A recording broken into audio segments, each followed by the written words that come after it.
ప్రస్తుతం నేను భువనగిరి పార్లమెంట్ పరిధిలో వచ్చేసి 7 అసెంబ్లీ నియోజకవర్గాలు ఉన్నాయి. ఇబ్రహీంపట్నం, మునుగోడు, నకరికల్, తుంగతుర్తి, ఆలేరు, జనగాం మొత్తం 7 అసెంబ్లీ నియోజకవర్గాలు ఉన్నాయి. మనం జనగాం టౌన్లో ఉన్నాను. ఇప్పుడు జనగాం టౌన్లో ఇక్కడ పరిస్థితి ఎలా ఉంది?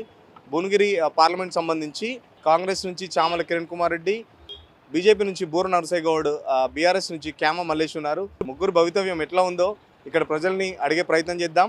ఐడియా ఉందా? ఉందండి, ఉంది. ఎవరికి వేస్తే బాగుంటారు?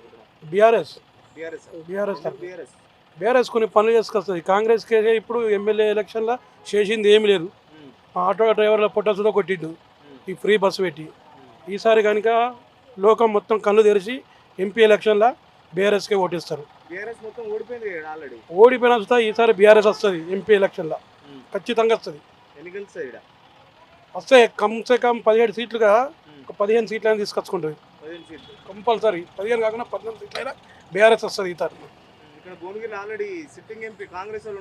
కాంగ్రెస్ ఎంపీ ఉన్న సుతా వచ్చేది బీఆర్ఎస్ ఇక్కడ వస్తుంది. ఎందుకంటే వాళ్ళు చేసింది ఏం లేదు. కాంగ్రెస్ 6 గ్యారెంటీ లేదు, చూపించండి. ఒక్క గ్యారెంటీ చూసి తెచ్చిండు. ఖాళీ మహిళలకు ఇచ్చి మా పొట్ట కొట్టిండు ఆటో డ్రైవర్లది. ఎక్కడ నడుస్తున్నాయి? అన్ని లోకల్ చూతా బస్కి వెళ్ళిపోవట్టే, ఫ్రీ బస్. అట్లా ఖచ్చితంగా మాకానే కాదు, రైతుల పొట్ట చూతా కొట్టిండు. కాబట్టి ఈసారి ఎంపీ ఎలక్షన్లో కంపల్సరీ బీఆర్ఎస్ వస్తుంది. ఏది ఎవరిస్తుండ్రు? దళిత బంధు లేదు, ఏది లేదు. ఆరోగ్యశ్రీ అప్పుడైనా పెట్టిండు, అదే నడుస్తుంది.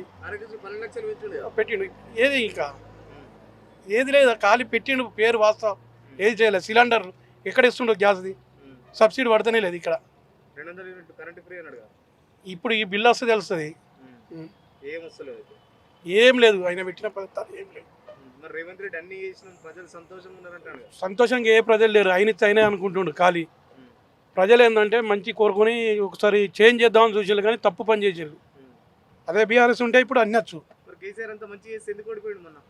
అదే కదా, గెలిచేటోడని ఓడిపోయాడు. చూద్దామే ఒకసారి, నేను తప్పించి నేను చేద్దామని చూసారు, కానీ అది తప్పు అయిపోయింది. తెలుసుకున్నారు ఆల్రెడీ. ఇప్పుడు నువ్వు ఏ ఊరికి పోయి రైతులను అడుగు, రైతులు చెప్తారు. లేడీస్ని అడిగినా చెప్తారు. ఇప్పుడు అట్లెందుకు ఫ్రీ బస్ పెట్టడానికి లేడీస్ తిడుతుండ్రు. లేదు, ఇక్కడ వాళ్ళే లొల్లి పెట్టుకుంటున్నారు కదా సార్. ఖచ్చితంగా భువనగిరి పార్లమెంట్కి అయితే బీఆర్ఎస్ వస్తుంది. ఇప్పుడు ఎవరు గెలిచారు? ఇప్పుడు కాంగ్రెస్ వచ్చి మనకి ఏమైనా చేసిందా? ఇప్పుడు ఏడా ఉంది, ఏడా చేసింది? బస్సు ఫ్రీ పెడితే, కరెంటు ఫ్రీ పెడితే ఆ పోనీకి కూడా పబ్లిక్ ప్లేసే లేదు మనకు. ఎగ్జామ్ అంటే కూడా సీట్ దొరకలేదు. అట్లా 200 యూనిట్లు కరెంటు ఫ్రీ పెట్టారు కదా, అది వచ్చేటోళ్ళకి వస్తున్నాయి. మనకేమున్నాయి? ఏం రాలేదు. ఏం రాలేదు. ఎట్లున్నాయి మరి కాంగ్రెస్ పాలన? నడిచిన కానీ నడుస్తుంది, ఇంకేం చేస్తుంది. మరి ఎంపీ ఎలక్షన్లు ఎట్లుంటుంది అనుకుంటాను? ఎంపీ ఎలక్షన్లు ఎవరికి పబ్లిక్ బట్టి, పబ్లిక్ నాడి బట్టి ఉంటుంది. అది ఎలక్షన్లు వస్తుంది, ఏ పార్టీ వస్తే బాగుంటుంది అనుకుంటాను? వరంగల్ వస్తుంది బీఆర్ఎస్. ఎందుకు బీఆర్ఎస్ ఓడిపోయింది కానీ మనం మొత్తం? అప్పుడు ఓడిపోయింది కానీ ఇప్పుడు వస్తేనే ఆయన ఏమి ఇచ్చిండు సార్ కాంగ్రెస్ రేవంత్ రెడ్డి? ఏమి ఇచ్చిండు? 6 గంటల ఆటోలో కూడా బస్సులకే ఇచ్చాయి. బస్సులో ఆధార్ కార్డు పెట్టి ఫ్రీ పెట్టి వాళ్ళు ఇస్తాను. ఆటోలంతా రోడ్డు మీద ఉంటుంది. అప్పుడు ఎక్కడ కిరాయిలు ఎక్కడ, ఇప్పుడు రోడ్డు మీద ఉంటుంది. కరెంటు ఒకటి ఇచ్చిండు. కరెంటు ఒకటి ఫ్రీ, బస్సు ఒకటి ఫ్రీ. దళిత బంధు ఏడు వచ్చినాయి? దళిత బంధు రాలేదు. ఏడ ఇస్తారు? ఇవ్వరు. 6 గంటల 2 చేసిండు ఆయన. ఏం చేసిండు? ఉచిత బస్సు ఒకటి, కరెంటుది, గ్యాస్ ఇచ్చిండు. మళ్ళీ 500 మళ్ళీ అకౌంట్ మళ్ళీ మా దాంట్లో పడబట్టే వాళ్ళ లైన్ కట్టే బాగా ఇట్లా లైన్ కట్టింది, ఇచ్చింది ఏమున్నది. అట్లా అయితే బాగాలేదు మాకైతే. డ్రైవర్లకు అయితే రోడ్డు మీద వేసిండు అంతా. డ్రైవర్లు అయితే రోడ్డు మీద చేసిండు. అప్పుడన్నా మంచి కిరాయిలు ఉండే.